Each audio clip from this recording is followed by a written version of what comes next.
Hello ನಮಸ್ಕಾರ, ನಾನು ನಿಮ್ಮ ಸೋಲೋ ಟ್ರಾವೆಲರ್ ಶರತ್ ಮಾತಾಡ್ತಾ ಇದ್ದೀನಿ. ವೀಕ್ಷಕರೇ, ನನ್ನ ಪ್ರೀತಿಯ ಎಲ್ಲ ಯೂಟ್ಯೂಬ್ ವ್ಯೂವರ್ಸ್ಗಳಿಗೆ ತುಂಬ ಹೃದಯದ ಧನ್ಯವಾದಗಳನ್ನು ತಿಳಿಸ್ತಾ, ವೀಕ್ಷಕರೇ, 1 ವರ್ಷದಿಂದ ನಾನು ಬೈಕ್ ರೈಡ್ ಹೋಗಿರಲಿಲ್ಲ. ಸೊ ಇವಾಗ ಕುದುರೆಮುಖ ಬೈಕ್ ರೈಡ್ ಹೋಗ್ತಾ ಇದ್ದೀನಿ. ಕುದುರೆಮುಖದ ಬಗ್ಗೆ ಒಂದು ವಿಷಯ ಹೇಳೋದಿದೆ, ಮಿಸ್ ಮಾಡದೆ ಯಾರು ಕೂಡ ಕೊನೆವರೆಗೂ ಈ ವಿಡಿಯೋನ ಮಿಸ್ ಮಾಡದೆ ನೋಡಬೇಕು. ಏನಕ್ಕಪ್ಪ ಅಂದರೆ, ಒಂದು 10,000 ಜನ ವರ್ಕ್ ಮಾಡ್ತಿದ್ದಂಥ ಆ ಕಂಪನಿಲಿ ಇವತ್ತು ಎಲ್ಲೆಲ್ಲಿ ಹೋಗಿದ್ದಾರೆ ಅನ್ನೋದೇ ಗೊತ್ತಿಲ್ಲ. ಸೊ ಆ ಕಂಪ್ನಿ ಬಗ್ಗೆ ಹೇಳ್ತಾ ಹೋದರೆ ದೊಡ್ಡ ಹಿಸ್ಟ್ರಿನೇ ಇದೆ.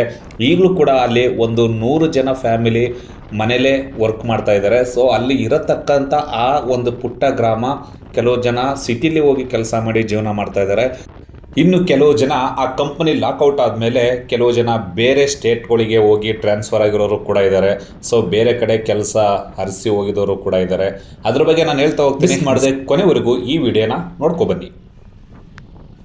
ವೀಕ್ಷಕರ, ಚಿಕ್ಕಮಗಳೂರು ಜಿಲ್ಲೆಯಲ್ಲಿರುವ ಒಂದು ಸುಂದರ ಪರ್ವತ ಶ್ರೇಣಿ ಗಿರಿಧಾಮ ಮತ್ತು ರಾಷ್ಟ್ರೀಯ ಉದ್ಯಾನವನವಾಗಿದ್ದು, ಕುದುರೆಯ ಮುಖದಂತಹ ಆ ಆಕಾರದಿಂದ ಇರುವುದಾಗಿ ಹೆಸರಿಡಲಾಗಿದೆ.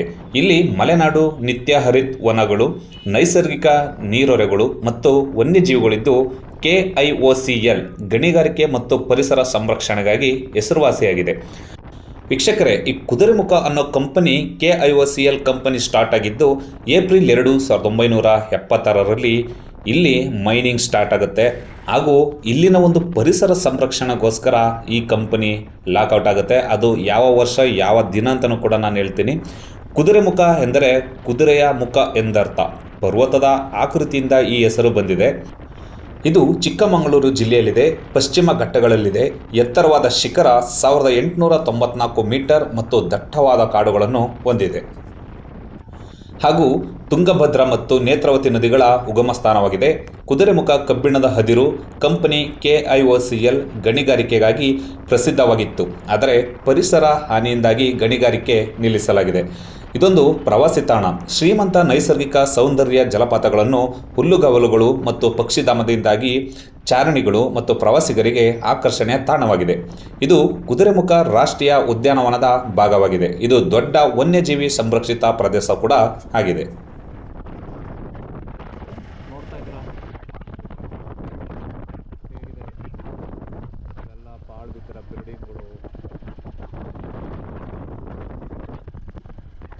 ವೀಕ್ಷಕರೇ, ಅದೇನೇ ಆಗಿರಲಿ, ಒಂದು ಕಂಪನಿ ಪ್ರಾರಂಭ ಆಗಬೇಕಿದ್ರೆ ಅಲ್ಲಿನ ಸುತ್ತಮುತ್ತಲಿನ ಬೆಟ್ಟ ಗುಡ್ಡಗಳ ಪರಿಸರದ ಬಗ್ಗೆ ನಾವು ಕಾಳಜಿ ವಹಿಸಲೇಬೇಕಾಗುತ್ತೆ. ಅವತ್ತು ಅಲ್ಲಿ ಏನು ನಡೀತು ಅನ್ನೋದು ಗೊತ್ತಿಲ್ಲ. ಸಂಪತ್ ಅಯ್ಯಂಗಾರ್ ಅವರು, ಜಿಯೋಲಾಜಿಸ್ಟ್, ಅವರು ಕೂಡ ಅಲ್ಲಿ ಮಾಡಿದಂಥ ಆ ಪ್ಲ್ಯಾನ್ ಇವತ್ತು ಕುದುರೆಮುಖ ತುಂಬ ಅದ್ಧೂರಿಯಾಗಿ ನಡೀತಾ ಇತ್ತು ಮೈನಿಂಗ್ಸ್. ಆದರೆ ಅಲ್ಲಿನ ಪರಿಸರ ಬಗ್ಗೆ ಕಾಳಜಿ ವಹಿಸದೇ ಇದ್ದ ಕಾರಣ ಆ ಕಂಪನಿ ಲಾಕೌಟ್ ಆಗೋದಕ್ಕೆ ಒಂದು ದಾರಿಯಾಗಿದೆ.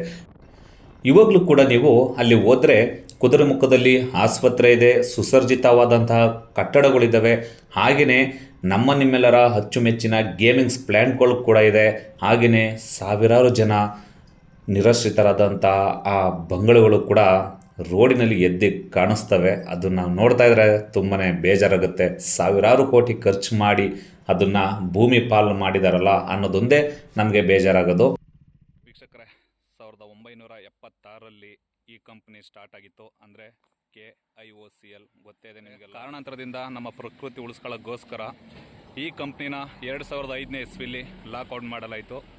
ಏನಪ್ಪ ಅಂದರೆ ಅಲ್ಲಿದ್ದಂತಹ ನೀರು, ಅಂದರೆ ಏನು ಕೆಟ್ಟ ನೀರು ಅದೇನಿರುತ್ತೋ ಕಂಪ್ನಿಲಿ ವರ್ಕ್ ಆಗಿ ಆ ನೀರೆಲ್ಲ ಕಲುಷಿತವಾಗಿ ತುಂಗಭದ್ರಾ ನದಿಗೆ ಹೋಗ್ತಿರೋ ಕಾರಣದಿಂದ ಅದನ್ನು ಅವರು ಎಲ್ಲ ಗ್ರಾಮದವರು ಸೇರಿ ಈ ಕಂಪ್ನಿನ ಸ್ಟಾಪ್ ಮಾಡಬೇಕು, ಇಲ್ಲಾಂದರೆ ಪ್ರಾಣಿ ಪಕ್ಷಿಗಳು ಉಳಿಯಲ್ಲ ಅಂತ ಹೇಳಿ ಈ ಕಂಪ್ನಿನ ಲಾಕ್ ಆಗಿದೆ. ಸೊ ನೋಡಿದ್ರೇ ತುಂಬ ಬೇಜಾರಾಗುತ್ತೆ. ಎಷ್ಟೋ ಜನ ಬೈಕ್ ರೈಡರ್ಸ್ ಇಲ್ಲಿ ಬಂದು ಹೋಗಿರ್ತೀರ. ಸೊ ನನಗೆ ಗೊತ್ತಿರೋಷ್ಟು ನಾನು ಹೇಳಿದ್ದೀನಿ. ಆದರೆ ಈ ಟೈರ್ ಯಾವುದು ಅಂದರೆ ನಿಮಗೆಲ್ಲ ಗೊತ್ತೇ ಇದೆ, BMLಲ್ಲಿ ದೊಡ್ಡ ದೊಡ್ಡ ಟ್ರಕ್ ತಯಾರಾಗುತ್ತಲ್ಲ, ಆ ಕಂಪ್ನಿ ಲಾರಿಗಳು ಇಲ್ಲಿ ಮಣ್ಣನ್ನು ಹೊರಬೇಕಿದ್ರೆ ಈ ಟೈರ್ ಇರೋಂತಹ ಒಂದು ಇದನ್ನು ಬಳಸ್ತಿದ್ರು. ಆದರೆ ಆ ಟೈರ್ಗಳನ್ನ ಇಲ್ಲಿ ಹಾಕಿ ಇಟ್ಟಿದ್ದಾರೆ ಅಷ್ಟೇ. ಸೊ ನೀವು ಕಂಪ್ನಿನ ನೋಡಬೇಕಂದ್ರೆ ಇಲ್ಲಿ ಒಳಗಡೆ ಹೋಗಬೇಕು, ಆದರೆ ಅಲ್ಲಿ ಒಳಗಡೆ ಎಂಟ್ರಿ ಇಲ್ಲ.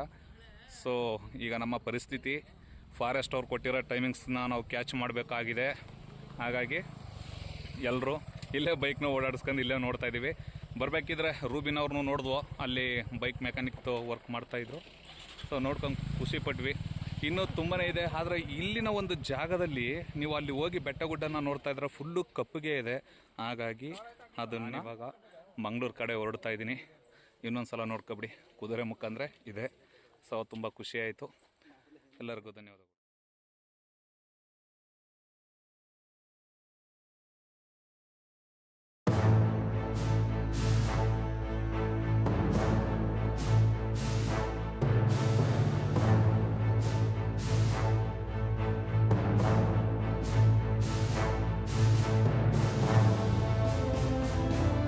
ಇವಾಗಲೂ ಕೂಡ ನೀವು ಅಲ್ಲಿ ನಾನು ಹೋಗ್ತಾ ಇದ್ದೀನಲ್ಲ, ಆ ರೋಡಲ್ಲಿ ರೈಟ್ ಸೈಡಿಗೆ ನೋಡಿದ್ರೆ ಅಲ್ಲೆಲ್ಲ ಸ್ವಲ್ಪ ಗಿಡಗಳು ಬೆಳೆದಿರೋ ಕಾರಣದಿಂದ ಅಲ್ಲಿ ಮನೆಗಳು ಕಾಣಿಸ್ತಾ ಇಲ್ಲ.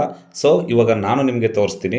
ಅಲ್ಲಿ ಈಗ ನೀವು ನೋಡ್ತಾ ಇರ್ಬೋದು, ನೋಡಿ ಅಲ್ಲಿ ನೋಡ್ತಾ ಇದ್ದೀರಲ್ಲ, ಆ ಕಡೆ ಇರೋದೆಲ್ಲ ಮನೆಗಳೇ ಇದೆ. ಸೊ ಅಲ್ಲಿ ನೋಡಿ, ಅಲ್ಲಿ ನೋಡ್ತಾ ಇರ್ಬೋದು ನೀವು, ಅಲ್ಲೆಲ್ಲ ಬ್ಯಾಂಕ್ ಕೂಡ ಇದೆ. ಅಲ್ಲಿ ಕೆನರಾ ಬ್ಯಾಂಕ್ ಮತ್ತು ಸುಸರ್ಜಿತವಾದಂತಹ ದೊಡ್ಡ ಆಸ್ಪತ್ರೆ ಕೂಡ ಇದೆ, ಹೆಲ್ತ್ ಆಸ್ಪತ್ರೆ. ಅಲ್ಲಿ ಕಾಲೇಜ್ ಕೂಡ ಇದೆ. ನನಗಂತೂ ಅಲ್ಲೊಂದು ಪದವಿ ಪೂರ್ವ ಕಾಲೇಜ್ ನೋಡಿ ತುಂಬಾ ಬೇಜಾರಾಯಿತು. ಸೊ ಈಗ ಅಲ್ಲಿ ನೋಡಿ ನೀವು ಹೆಲಿಕಾಪ್ಟರ್ ಹೆಲಿಪ್ಯಾಡ್ ಕೂಡ ಅಲ್ಲೇ ಬರುತ್ತೆ. ಸೊ ಅಲ್ಲಿನ ಜನರು ಯಾವಾಗ ಆರೋಗ್ಯದ ಬಗ್ಗೆ ಕಾಳಜಿ ವಹಿಸೋದಕ್ಕೆ ಸ್ಟಾರ್ಟ್ ಮಾಡಿದ್ರೋ ಆವಾಗ ಅಲ್ಲಿ ಸ್ಟ್ರೈಕ್ಗಳು ಮತ್ತು ಈ ಕಂಪನಿನ ಲಾಕ್ಔಟ್ ಮಾಡಬೇಕು ಇದರ ಶಬ್ದದಿಂದ ಇಲ್ಲಿ ಎಲ್ಲರ ಜನರ ಒಂದು ಆಕ್ರೋಶ ತುಂಬಾ ಮುಗಿಲು ಮುಟ್ಟಿತ್ತು. ಹಾಗಾಗಿ ಆ ಕಾರಣದಿಂದ ಅದು ಸುಪ್ರೀಂ ಕೋರ್ಟ್ ಮೆಟ್ಟಲೇರಿತ್ತು. ಆ ಸುಪ್ರೀಂ ಕೋರ್ಟ್ ಆದೇಶ KIOCL ಇದು ತುಂಬಾ ಇಂಟ್ರೆಸ್ಟಿಂಗ್ ವಿಷಯ ಆಗಿದೆ. ಮತ್ತೊಮ್ಮೆ ಹೇಳ್ತಾ ಇದ್ದೀನಿ, ಕೇಳ್ಕೊಳ್ಳಿ. KIOCL ಕಂಪನಿ ಕೂಡ ಸುಪ್ರೀಂ ಕೋರ್ಟ್ ಮೆಟ್ಟಿಲು ಹೇರಿದಾಗ ಅಲ್ಲಿ ಡಿಸೈಡ್ ಆಗಿದೆ ಇಷ್ಟು: ಡಿಸೆಂಬರ್ 31, 2005 ಇಸ್ವಿ ಮಿಡ್ನೈಟ್ 12 ಗಂಟೆಗೆ ಈ ಕಂಪನಿನ ಲಾಕ್ಔಟ್ ಮಾಡಬೇಕು ಅಂತ ಸುಪ್ರೀಂ ಕೋರ್ಟ್ ಆದೇಶ ಮಾಡ್ತು. ಅದೇ ಕಾರಣದಿಂದ ಆ ಕಂಪನಿನ ಲಾಕ್ಔಟ್ ಮಾಡಿದ್ರು. ಅಲ್ಲಿ ಇದ್ದಂಥ ಸಾವಿರಾರು ಎಂಪ್ಲಾಯೀಸ್ ಎಲ್ಲ ಹೊರಗಡೆ ಹೋದರು. ಆದರೆ ಅಲ್ಲಿ ಕೆಲವು ಜನ ಟ್ರಾನ್ಸ್ಫರ್ ಕೂಡ ಆಗಿ ಬೇರೆ ಕಡೆ ವರ್ಕ್ ಮಾಡ್ತಾ ಇದ್ದಾರೆ. ಕೆಲವು ಜನ ಎಲ್ಲ ರಿಟೈರ್ಡ್ ಆಗಿದೆ. ಇನ್ನು ಆದಷ್ಟು ಇನ್ನೂ ಬೇರೆ ಬೇರೆ ಕಡೆಯಿಂದ ಬಂದಂತಹ ಪಾಪ ನಮ್ಮ ಹಳ್ಳಿ ಜನಗಳು ಏನು ಮಾಡ್ತಾ ಇದ್ದಾರೆ, ಅಲ್ಲೇ ಇರೋಂತಹ ಒಂದು ಕಟ್ಟಡದಲ್ಲಿ ಹೇಗೋ ಅಷ್ಟು ಇಷ್ಟು ದುಡಿಮೆ ಮಾಡ್ಕೊಂಡು ಜೀವನ ಸಾಕ್ತಾ ಇದ್ದಾರೆ. ನಿಜವಾಗ್ಲೂ ಆ ಕುದುರೆಮುಖ ಅನ್ನೋ ಒಂದು ಟೌನ್ ಸಿಟಿನ ನೋಡಿದ್ರೆ ತುಂಬಾ ಬೇಜಾರಾಗುತ್ತೆ. ಸೆಕ್ಯೂರಿಟಿ ಅವ್ರನ್ನ ನಾವು ಕೇಳಿದಾಗ ಹೇಳಿದರು, ಸರ್ ಅಲ್ಲಿ ಹೋಗೋದಕ್ಕೆ ಯಾರನ್ನೂ ಬಿಡಲ್ಲ. ಸೊ ಆಗ ಬಿಡ್ತಾಯಿದ್ರು, ಈಗ ಯಾರನ್ನೂ ಬಿಡಲ್ಲ, ಎಲ್ಲ ತುಂಬ ಸ್ಟ್ರಿಕ್ಟ್ ಮಾಡಿದ್ದಾರೆ ಅಂತ. ಹಾಗಾಗಿ ಏನೂ ಮಾಡೋಕ್ಕಾಗಲ್ಲ. ರೂಲ್ಸ್ ನಮಗೆ ಅಂತಲ್ಲ, ಎಲ್ಲರಿಗೂ ಒಂದೇ ಫಾಲೋ ಅಪ್ ಮಾಡಬೇಕಾಗಿದೆ. ಸೊ ಅಲ್ಲಿರುವಂತಹ ಈಗಲೂ ಗಿರಿಧಾಮಗಳನ್ನು ನೀವು ನೋಡಿ ಖುಷಿ ಪಡ್ಬೋದು. ಆದರೆ ಎಲ್ಲ ಟೂರಿಸ್ಟ್ ಅವರಿಗೆ ನಾನು ಒಂದು ವಿಷಯ ಹೇಳೋಕ್ಕೆ ಇಷ್ಟಪಡ್ತೀನಿ. ಅಲ್ಲಿರೋ ಅಂತಹ ನೀವು ಪ್ರಕೃತಿ ಸೌಂದರ್ಯನ ನೋಡಬೇಕು ಅಂದರೆ ದಯವಿಟ್ಟು ಮಾನ್ಸೂನ್ ಟೈಮಲ್ಲಿ ಹೋಗಿ. ಆ ಕುದುರೆಮುಖ ಅನ್ನೋ ಒಂದು ಆ ಸುಂದರವಾದಂಥ ತಾಣ ನಿಮ್ಮನ್ನು ಎಲ್ಲೋ ಕರ್ಕೋಗುತ್ತೆ, ಸ್ವರ್ಗಕ್ಕಿಂತ ಮಿಗಿಲಾಗಿ ಇನ್ನೆಲ್ಲೋ ಕರ್ಕೊ ಹೋಗ್ಬೋದು ಅಂತ ನಾನು ಹೇಳೋಕ್ಕೆ ಇಷ್ಟಪಡ್ತೀನಿ.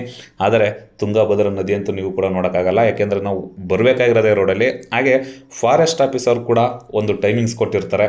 ಸೊ ಆ ಪಾಸ್ನ ತಗೋಗಿ ಮತ್ತೆ ನಾವು ನೆಕ್ಸ್ಟ್ ಇರೋ ಸ್ಟೇಜ್ ಫಾರೆಸ್ಟ್ ಆಫೀಸರ್ಗೆ ತಲುಪಿಸ್ಬೇಕು. ಹಾಗಾಗಿ ಅಲ್ಲಿ ಯಾರೂ ನಿಂತ್ಕೋಬಾರ್ದು ಮತ್ತು ಅಲ್ಲೆಲ್ಲ ಓಡಾಡಬಾರ್ದು ಅಂತ ರಿಸ್ಟ್ರಿಕ್ಷನ್ ಹಾಕಿ ಕಳಿಸ್ತಾರೆ. ಆದ್ರೂ ಕೂಡ ನಾವು ಮಾಡೋ ಕೆಲಸ ಮಾಡೇ ಮಾಡ್ತೀವಿ ಅಂದರೆ ಸ್ವಲ್ಪನಾದರೂ ನಾವು ಆ ಪ್ರಕೃತಿನ ನೋಡಿ ಖುಷಿ ಪಡಬೇಕು. ಹಂಗಂತ ಕೆಟ್ಟದಾಗಿ ಮಾಡಿ ಅಂತ ಯಾರೂ ಹೇಳ್ತಾ ಇಲ್ಲ. ಪ್ರಕೃತಿ ನೋಡೋದಕ್ಕೆ ನಾವು ಟೈಮ್ ವೇಸ್ಟ್ ಮಾಡಿದ್ದೀವಿ ಅಷ್ಟೇ. ಸೊ ಒಂದು 10 ನಿಮಿಷ 20 ನಿಮಿಷ ಹೆಚ್ಚು ಕಡಿಮೆ ಆದರೆ ಏನು ತೊಂದರೆ ಇಲ್ಲ. ಹಾಗೆಯೇ ರೋಡ್ಗಳು ಕೂಡ ಅಲ್ಲಿ ಸರಿ ಇಲ್ಲ. ಈಗ ನೀವೇ ನೋಡ್ತಾ ಇದ್ದೀರಾ ಕ್ಯಾಮ್ರಾದಲ್ಲಿ ಯಾವ ಥರ ರೋಡ್ ಕಾಣಿಸ್ತಾ ಇದೆ ಅಂತ. ಸೊ ನಾವು ಬೈಕಲ್ಲಿ 2 ವೀಲರ್ ಹೋಗೋರು. ಸೊ ಹಾಗೂ ಕಾಡಿನ ಪ್ರಾಣಿಗಳು ಅಲ್ಲಿ ರೋಡ್ ಕ್ರಾಸ್ ಮಾಡ್ತಾ ಇರುತ್ತೆ. ಸೊ ಹಾಗಾಗಿ ನಾವು ನಿಧಾನವಾಗಿ ಚಲಿಸಬೇಕಾಗಿ ನಿಮ್ಮೆಲ್ಲರ ಹತ್ರ ನಾನು ಕೇಳ್ಕೊಳ್ತಾ ಇದ್ದೀನಿ. ವೀಕ್ಷಕರೇ, ಎಲ್ಲೇ ಇರಿ, ಹೇಗೆ ಇರಿ, ನಗ್ನಗ್ತಾ ಖುಷಿಯಾಗಿರಿ. ನಮ್ಮ ಕರ್ನಾಟಕದಲ್ಲಿ ನಾವು ಹುಟ್ಟಿರೋರೇ ಪುಣ್ಯವಂತರು ಅಂತ ಹೇಳ್ಕೊಳ್ಳೋಕ್ಕೆ ಈ ವಿಡಿಯೋದ ಮೂಲಕ ಇಷ್ಟಪಡ್ತೀನಿ. ಸೊ ನೀವೆಲ್ಲರೂ ಕೂಡ ಒಂದು ಸಲ ಮಾನ್ಸೂನ್ ರೈಡ್ ಕುದುರೆಮುಖ ಕಡೆ ಹೋಗಿ ಮಿಸ್ ಮಾಡದೆ ಟ್ರೆಕ್ಕಿಂಗ್ ಮಾಡ್ಕೊಳ್ಳೋರು first of all online booking ಮಾಡ್ಕೋಬೇಕು. ಇದನ್ನು ನೆನಪಲ್ಲಿ ಇಟ್ಕೊಳ್ಳಿ ಅಂತ ಹೇಳ್ತಾ ಇಲ್ಲಿಗೆ ಈ ಮಾತನ್ನ ಮುಗಿಸ್ತಾ ಇದ್ದೀನಿ. ಎಲ್ಲೇ ಹೇಗಿರಿ, ನಗ್ನಗ್ತಾ ಖುಷಿಯಾಗಿರಿ.